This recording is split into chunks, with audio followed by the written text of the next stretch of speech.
Hello, আসসালামু আলাইকুম। আমার বিবাহ বার্ষিকী উপলক্ষে বের হয়েছিলাম, তো কি পরবো সেটাই দেখাচ্ছি।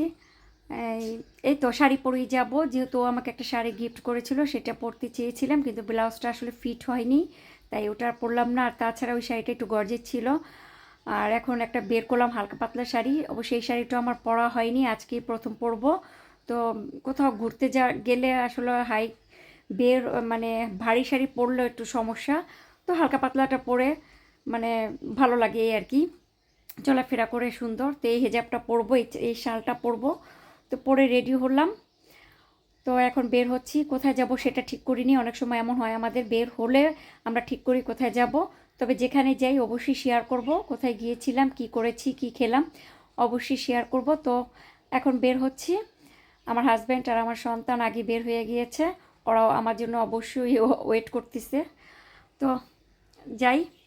এই তো বাবা ছেলে অপেক্ষা করছে গাড়িতে উঠে, এখনো শুধু আমার উঠা পালা, আমি উঠলেই চলে যাব। এই তো উঠলাম, যাচ্ছি। বাকিটা অবশ্যই শেয়ার করব। ওকে, আল্লাহ হাফেজ।